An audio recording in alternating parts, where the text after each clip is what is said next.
Au milieu de l'océan Pacifique, l'île de Pha Pha. 7 hectares à peine, entièrement dédié à un hôtel écologique. Et le bateau est en chemin. À sa tête, David Fro, 38 ans. Je vais juste lui passer la corde là. Excuse-moi. Ce Français a décroché un job en or. Hi, welcome to Pha Pha. Bonjour, bienvenue à Pha Pha. Bonjour, Merika. Ah, c'est vous que j'ai eu au téléphone. J'ai 4 ans et je viens des Pays-Bas. Ah, tu viens des Pays-Bas? Il pratique son anglais. Super, bienvenue au Tonga. Cette famille de Hollandais a choisi Pha Pha car l'île est quasiment coupée du monde. C'est l'un des 170 îlots du royaume de Tonga. Pas de Wi-Fi, pas de télévision, un jardin tropical où la faune et la flore sont protégées. Sur Pha Pha, nous avons des perroquets très rares, des coquilles. Peut-être qu'avec un peu de chance, ils s'approcheront jusqu'à votre bungalow. Pour une semaine dans ce bungalow, cette famille de 6 personnes a déboursé 2000 €. Et voilà votre maison. Tout a été construit avec des matériaux locaux. Là, vous avez votre salle de bain privée. Et ici, la douche est à l'extérieur, chauffée à l'énergie solaire. Ok. À plus tard, profitez-en bien. Je reviens vous voir plus tard. Originaire de l'Essonne, David a été embauché pour gérer cette île à 17 000 km de la France. Pha Pha appartient à un homme d'affaires allemand. David, lui, était saisonnier, dans l'hôtellerie, dans la restauration, pendant plus de 15 ans. Jusqu'à ce que des amis déjà présents en Polynésie lui parlent de cette offre. J'ai toujours eu un coin de ma tête qui rêvait de vivre sur une toute petite île loin de tout. Je ne savais pas du tout où j'irais. Le jour où j'ai appris peut-être Tonga, je ne savais même pas où était Tonga sur une carte. Et aujourd'hui, ça fait 3 ans que je suis là. Je me plains pas. Si David n'a pas hésité, il n'imaginait pas pour autant que ce décor de rêve reposait sur un équilibre aussi fragile. Pha Pha se trouve à 1 heure de bateau de l'île principale et doit être capable de fonctionner en autonomie totale. Or, dans une semaine, l'hôtel sera plein pour la haute saison. Il faut absolument que les installations tiennent le coup. Alors David est sur le qui-vive. Il y a des jours où on fait 10 000 pas faciles sur une toute petite île comme ça, voire plus. La première chose, indispensable, c'est l'électricité. Le niveau des batteries alimentées par les panneaux solaires doit être à son maximum. Impeccable.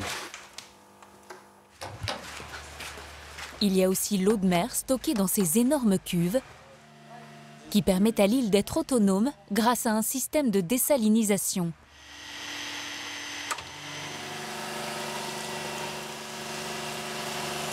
Excellent. Pour nous, l'eau, c'est normal, ça sort du robinet, on ne pense jamais à 2 fois d'où vient l'eau ou quoi. Ici, il faut s'assurer qu'on a toujours de l'eau dans les réservoirs, qu'on a toujours ce système de désalinisation qui fonctionne. Cet îlot du bout du monde n'a désormais plus de secret pour lui. Travailler ici a quelques avantages, La maison. comme avoir 5 minutes de marche à peine pour rentrer chez soi. Mon amour. Laura, son épouse, est australienne. Elle travaille pour la communication de l'hôtel à mi-temps. À eux deux, ils gagnent près de 2 500 € par mois. Ouais. Ça a été ta journée? Il y a eu des petites galères, mais rien d'ingérable. Chaque soir, Laura et David se retrouvent pour admirer ensemble ce paradis dans lequel ils se sont installés depuis 3 ans. Non, on sent bien ici. Ouais. J'ai grandi dans la région parisienne, donc il y a le stress, il y a les bouchons. Et c'est stressant de travailler dans la région parisienne, j'ai trouvé ça. Donc là, il n'y a rien que vous regrettez en fait. Ah non, non, je crois pas, non. Désolé pour la famille, mais non, vous me manquez, hein.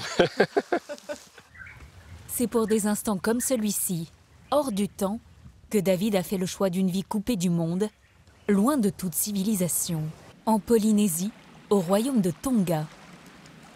Sur l'île de Pha Pha, David et sa femme Laura comptent bien profiter de leur dimanche. Ok, on va mettre ça. C'est leur dernière journée de repos avant l'arrivée des touristes pour la haute saison. Ils se préparent à aller à la capitale en habits traditionnels tongiens. Ce n'est pas une jupe.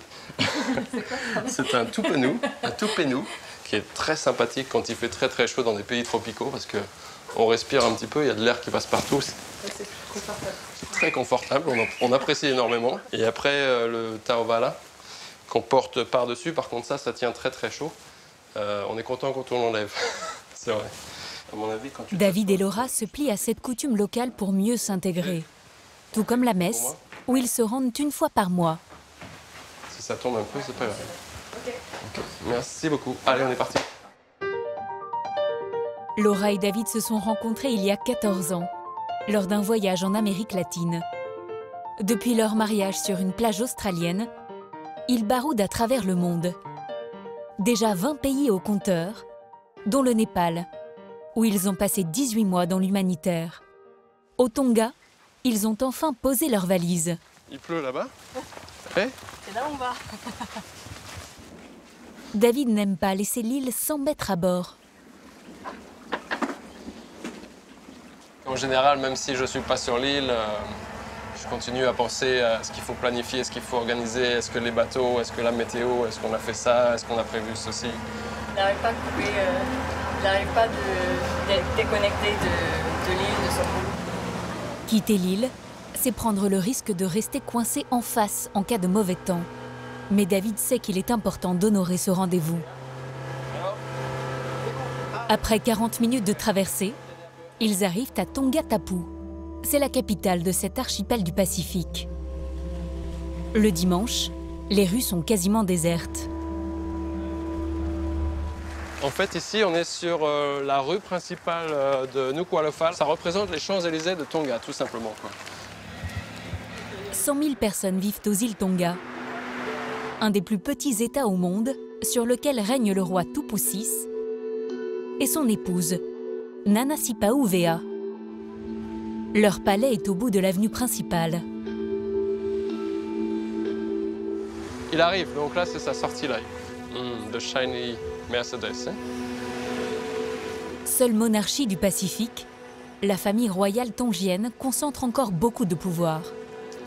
Là, on avait la reine et le roi de Tonga qui viennent de nous faire un petit coucou. Depuis l'arrivée de missionnaires au XIXe siècle, le petit royaume est resté très religieux. Difficile de ne pas se rendre à l'église. David et Laura l'ont rapidement compris en arrivant en Polynésie.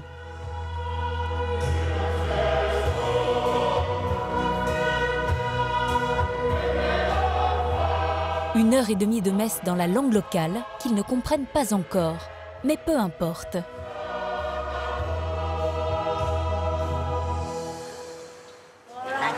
Merci. C'est le manager de l'île de Fafa. Ah, c'est une très belle île. Très bien pour les touristes.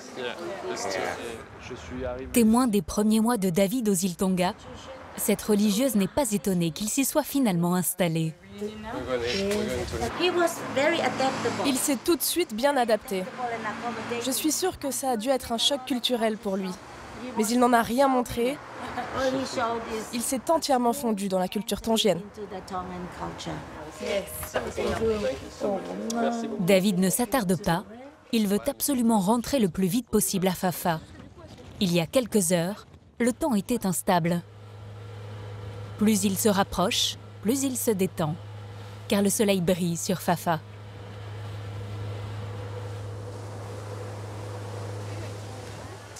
David va pouvoir profiter sereinement de sa seule journée de repos de la semaine. Tu restes là? Oui. Ok, ouais, je vais me baigner un petit coup. T'as le téléphone? Programme du dimanche? Oui.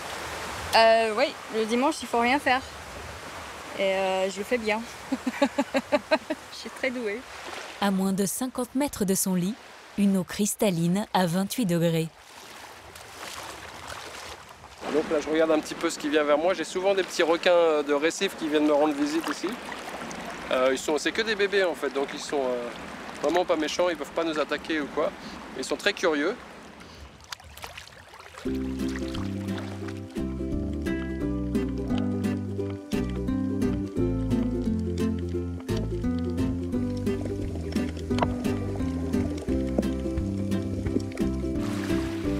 Après son tête-à-tête avec les coraux, David profite de la fin de journée pour se perfectionner dans une activité qu'il a découverte sur cette île. Pour l'ouvrir, on va utiliser cette pince. L'hôtel s'est lancé il y a 2 ans dans la culture de la perle. Tom est canadien, c'est un ami du riche propriétaire de l'île.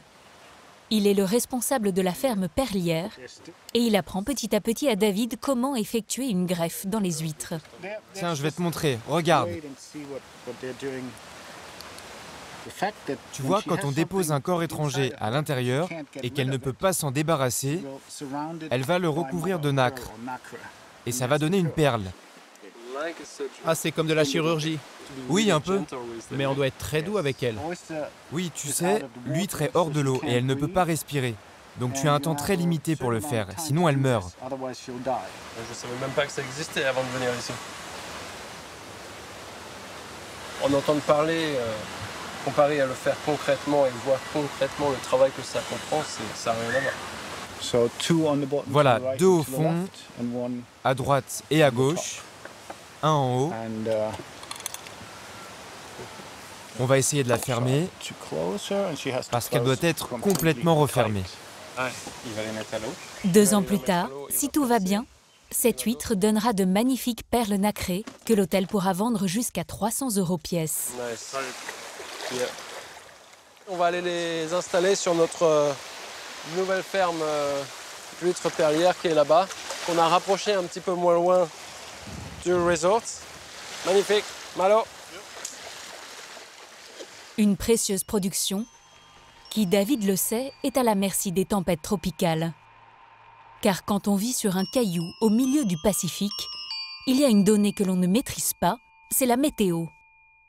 Fafa est régulièrement frappé par des cyclones. Le dernier date d'il y a à peine quelques mois. Les dégâts sont encore visibles et les travaux ont pris du retard.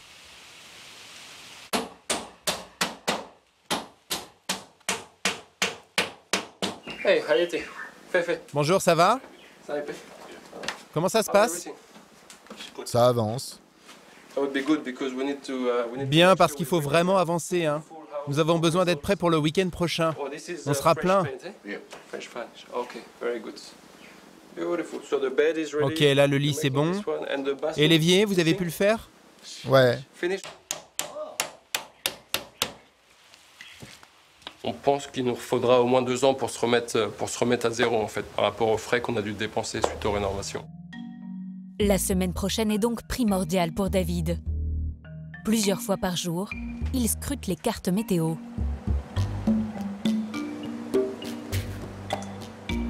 Là, c'est le vent qu'on a maintenant. Ça, c'est Fafa ici. En ce moment, il n'y a aucun signal de petit cyclone en voie de développement, mais ça peut changer vite. Et malheureusement, il découvre que le vent devrait tourner dans quelques jours. S'ils arrivent ici et qu'il y a une mauvaise météo, même s'ils savent très bien que ce n'est pas notre faute, ils vont nous le mettre sur le dos, tout simplement. Il va falloir qu'on s'adapte et qu'on essaie de tripler d'efforts pour satisfaire tout le monde. Mais pour le moment, rien n'est sûr. Inutile d'inquiéter les touristes qui profitent avec insouciance de leur plage privée. Dans l'archipel des Tonga, sur le petit îlot de Fafa, ce que redoutait David a fini par arriver. Dans la nuit, de fortes pluies ont commencé à tomber et sur les terrasses de l'hôtel, les touristes s'occupent comme ils peuvent. Eh bien, on est sur une île tropicale, il est censé faire beau, non? Mais bon, les enfants s'en fichent, ils jouent dehors, ils s'amusent. David vient d'être appelé sur une urgence. Tom, le responsable de la nouvelle ferme perlière, est inquiet. Bon, vous savez comment on va faire ou pas? Au large, les intempéries ont cassé les lignes sur lesquelles les huîtres sont accrochées. Il faut aller vite. Si rien n'est fait, David et son équipe risquent de perdre l'équivalent de 2 ans de travail. On a une grande ligne, une grande corde en fait. Sous l'eau, on en a plusieurs. Il y en a une qui a cassé.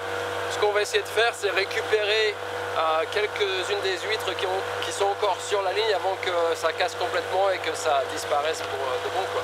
Ça fait énormément de frais perdus, jeter à la poubelle, ce serait malheureux, quoi. Le parc à huîtres se situe au large de Fafa, à 8 mètres de profondeur. Ok. Où est-ce qu'elle est la ligne touchée? David et Tom sont les seules personnes de l'île habilitées à plonger en bouteille. À 3, on y va. Ok?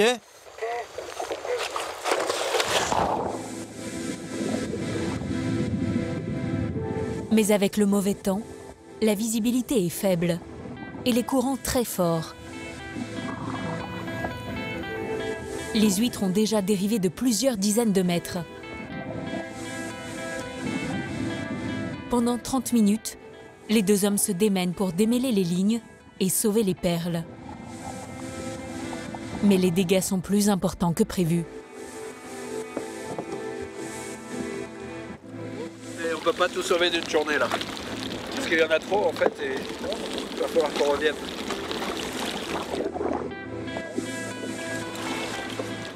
J'ai été trop vite. J'étais à 2 mètres, j'arrivais pas à décompresser. Pour David, cette plongée a été éprouvante. Un peu la tête qui tourne là quand même. On va remonter un peu vite. On va descendre, les oreilles qui ont bloqué et d'être remonté aussitôt. On va bien dormir ce soir. Mais pas le temps de récupérer. De retour à terre, il est appelé sur une autre urgence. Alors t'es tout seul en cuisine? Ça va aller, t'es sûr? On a une employée qui est malade en cuisine, qui a une infection des yeux, un autre employé qui apparemment a démissionné, qui s'est sauvé sans rien nous dire, et un troisième qui devait revenir hier soir, qu'on n'arrive pas à joindre au téléphone. Le chef est seul et les frigos sont vides, alors que l'hôtel sera plein dans 3 jours. Mais tu peux pas trouver quelqu'un d'autre pour le faire? Non, je crois pas. Il faut y aller. David et sa femme Laura sont obligés de quitter l'île et d'aller faire eux-mêmes les courses de la semaine. Ok. Un imprévu qui les contrarie. David appréhende toujours de laisser l'hôtel derrière lui. Mais il faut bien faire le marché. C'est très rare, j'y vais pour vraiment des situations d'urgence en fait. Là qu'on est 3 cuistots en moins d'un coup, c'est la première fois que ça nous arrive. À 40 minutes de bateau de Fafa, le temps est plus clément dans la capitale. Direction le marché principal. Ok, il me faut des feuilles de pélé. Ok, les feuilles de pélé, j'en vois là. Ok. 3 for a bunch. Malo. Le chef cuisinier leur a fourni une liste d'ingrédients pour les menus qu'ils souhaitent préparer. Ok, ça c'est un panier de papaye. Avec une 50aine de couverts le week-end prochain, David ne doit rien oublier. On a de la chance, il y a de la variété ici aujourd'hui. One bean sprout, eh? Pour l'instant, David réussit à cocher toutes les demandes du chef. Merci beaucoup. Mais au milieu du Pacifique, la recherche de certains ingrédients peut s'avérer très compliquée. Ok, là on cherche du thym et ça fait quelques mois qu'ils en ont pas du tout. Ça arrive souvent d'avoir des pénuries comme ça? Ça arrive assez souvent malheureusement. La dernière fois que qu'on a eu une grosse pénurie dans le pays, c'était de la farine surtout. Le sucre aussi, on n'a pas eu de sucre pendant plusieurs semaines dans tout le pays. Il y a des gens qui venaient par exemple qui venaient de Nouvelle-Zélande ou dans un avion qui ramenaient quelques sacs dans leur valise. Ils les vendaient à un prix fou au marché. Obstiné, David tente sa chance dans un deuxième supermarché. Vous auriez du thym? Du thym, vous avez? Non, je crois pas. Désolé. Mais Laura, elle, vient de dénicher une autre denrée rare au Tonga. Du tofu. Là, c'est le jackpot, ça fait. Comme ça, on achète tout. On achète beaucoup, ouais. Attends, on va regarder la date de péremption quand même. Ouais. Là, on est pas mal, là. Le produit est 3 fois plus cher qu'en France, mais David pourra satisfaire ses clients végétariens de plus en plus nombreux. Ouais, faut mettre tout ça sur le bateau après. Et une fois rentré à Fafa, bonne nouvelle, le livreur d'électroménager arrive. La machine à laver le linge est enfin réparée.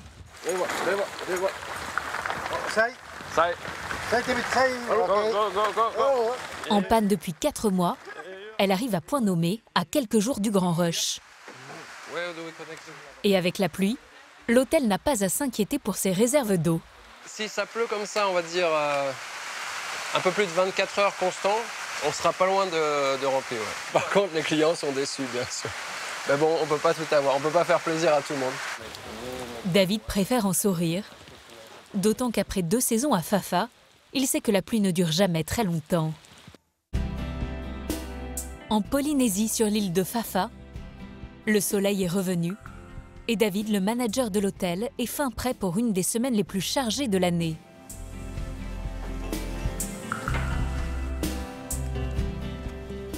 Hola. Salut, c'est bon, tu es prête? Combien il y a de personnes? Il a l'air bien rempli ce bateau. Depuis hier, les touristes affluent sur l'île. Le restaurant affiche complet. Et sur la plage, l'eau est à 28 degrés.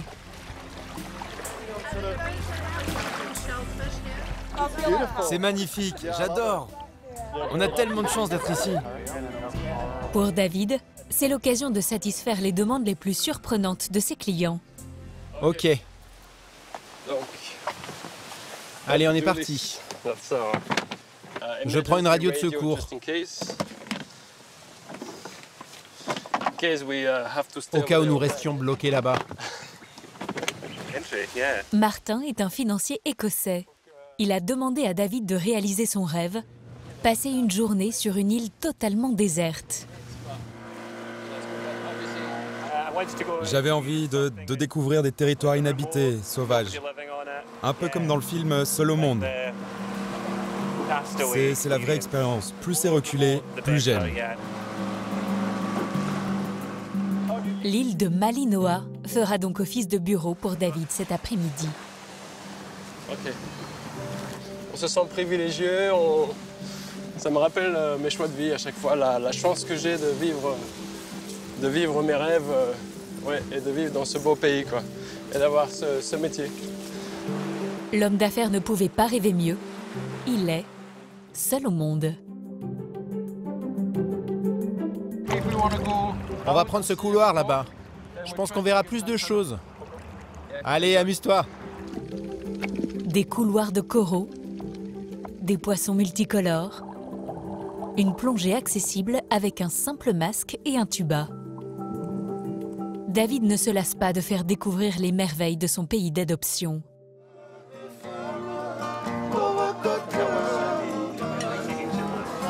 Et le soir, alors que les clients profitent de la fin de journée, lui pense déjà aux prochaines aventures qu'il voudrait leur faire partager.